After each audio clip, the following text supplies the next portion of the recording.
पंचनामा न्यूज, सर्वसामान्य जनतेचा बुलंद आवाज।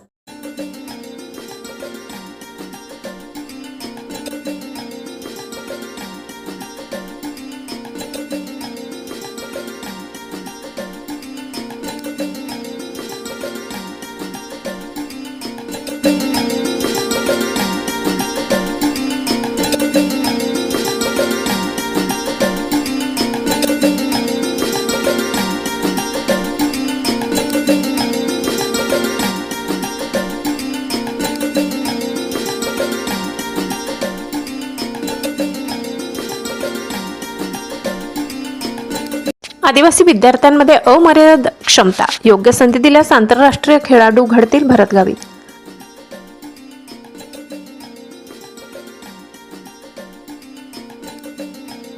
सोनखाम आश्रमशाळेत 2 दिवसीय क्रीडा महोत्सव उत्साहात संपन्न।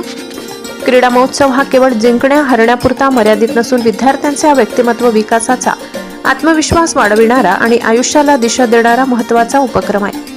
आदिवासी विद्यार्थ्यांमध्ये नैसर्गिक ताकद, चपळता, जिद्द असून योग्य मार्गदर्शन व संधी दिल्यास येथून आंतरराष्ट्रीय दर्जाचे खेळाडू घडू शकतात, असे प्रतिपादन नंदुरबार जिल्हा परिषदेचे माजी अध्यक्ष भरत माणिकराव गावित यांनी केले।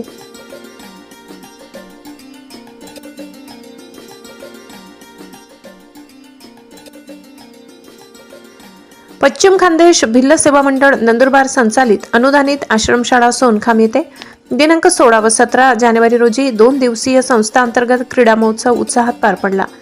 या महोत्सवामुळे विद्यार्थ्यांमध्ये खेळाविषयीची आवड, संघभावना व स्पर्धात्मक वृत्ती अधिक दृढ झाली।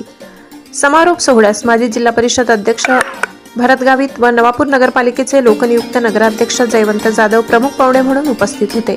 यावेळी गट शिक्षणाधिकारी रमेश देसले, ॲडव्होकेट प्रियंका गावित, पोलीस उपनिरीक्षक सुशांत वडवी, सरपंच व उपसरपंचांसह संस्थेचे अध्यक्ष डॉक्टर सुहास नटावतकर व अन्य मान्यवर उपस्थित होते।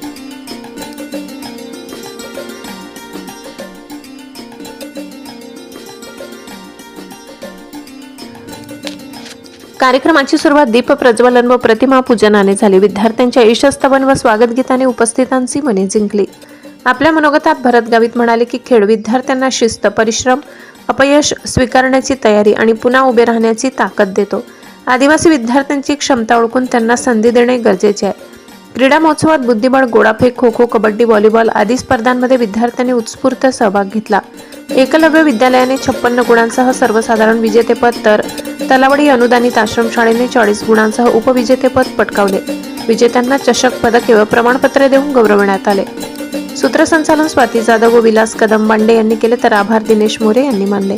या यशस्वी आयोजनासाठी मुख्याध्यापक, क्रीडा शिक्षक, शिक्षकवृंद, शिक्षकेतर कर्मचारी व विद्यार्थ्यांनी मोलाचे योगदान दिले।